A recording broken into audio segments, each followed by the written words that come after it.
Halo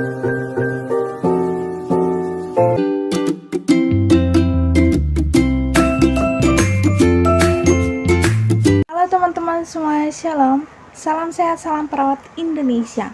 Apa kabar teman-teman semua? Semoga dalam keadaan sehat ya. Kembali lagi dengan saya Fani Angela Tonhisa. Dan di video kali ini saya akan memenuhi tugas ilmu dasar keperawatan yang membahas tentang anatomi dan fisiologi sistem integumen. Nah, seperti apakah organ-organ dan struktur yang membentuk sistem integumen? Mari kita simak penjelasan berikut. Baik teman-teman, kita akan masuk pada pembahasan anatomi dan fisiologi sistem integumen. Ini adalah struktur dari organ-organ yang membentuk sistem integumen. Dan yang berikut adalah pengertian dari sistem integumen. Pengertian dari sistem integumen. Sistem integumen adalah organ tubuh terbesar membentuk penghalang fisik antara lingkungan eksternal dan lingkungan internal tubuh yang berfungsi untuk melindungi dan memelihara.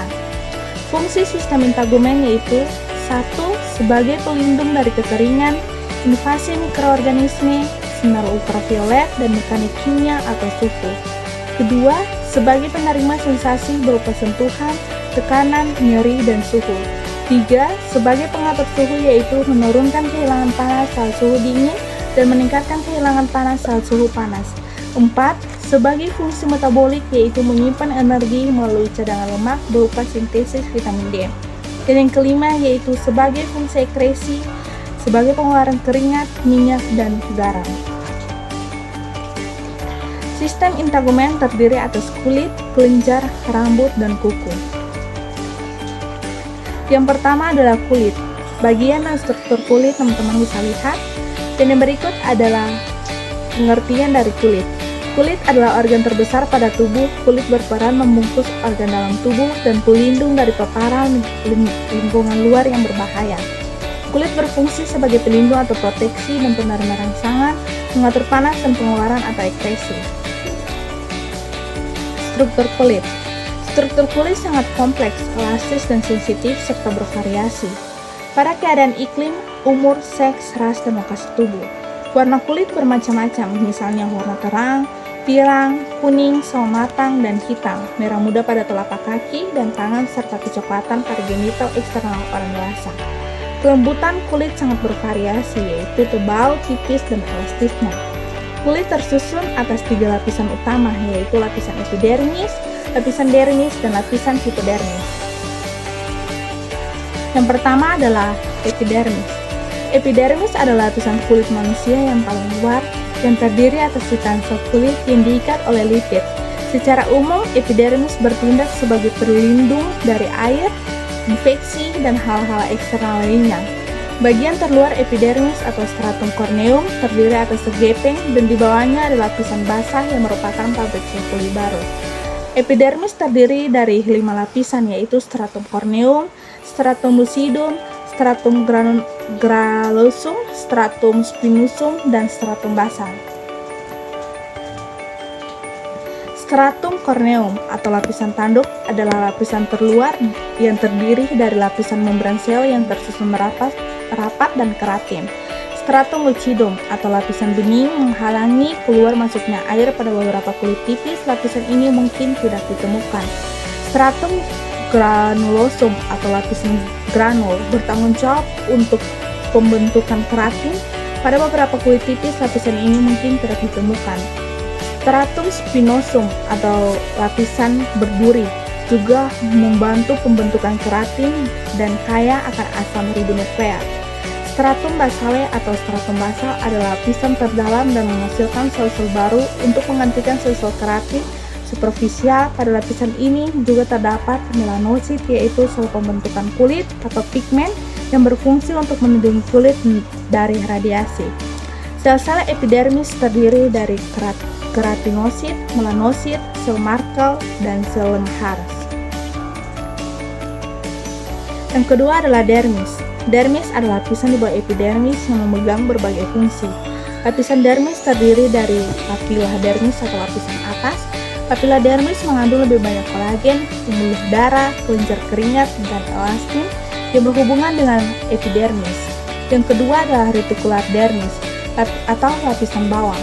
mengandung jaringan yang lebih tebal, sel-sel fibros, sel-sel histiosit, pembuluh darah, pembuluh getah bening, saraf, kelenjar, ribase, selemak, dan otot penegak rambut.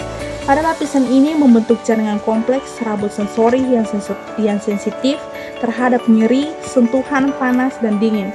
Rasa nyeri disebabkan oleh fisik, kimia, dan stimulus mekanik. Yang berikut adalah struktur lapisan epidermis, terdiri dari kelenjar minyak, folikel rambut, serabut saraf, kelenjar keringat. Fungsi dermis pada lapisan kulit manusia antara lain membantu mengatur suhu tubuh, membuang kotoran, membuat kulit terlihat halus dan lembut, membuat ketahanan terhadap air. Ketiga adalah hipodermis. Lapisan hipodermis ini juga dikenal sebagai jaringan subkutis atau subkutan. Lapisan kulit ini merupakan lapisan yang paling dalam dan mengandung pembuluh darah dan lifia, serta saraf yang berjalan sejajar dengan permukaan kulit. Lapisan ini mengandung banyak jaringan lemak. Hipodermis mempunyai tanggung jawab pada tubuh untuk menjaga kestabilan panas pada tubuh manusia dan melindungi organ internal vital dalam tubuh manusia.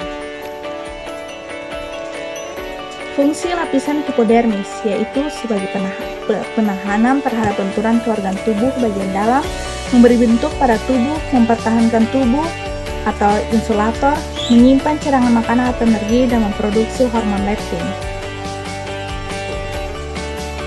Fisiologi integumen.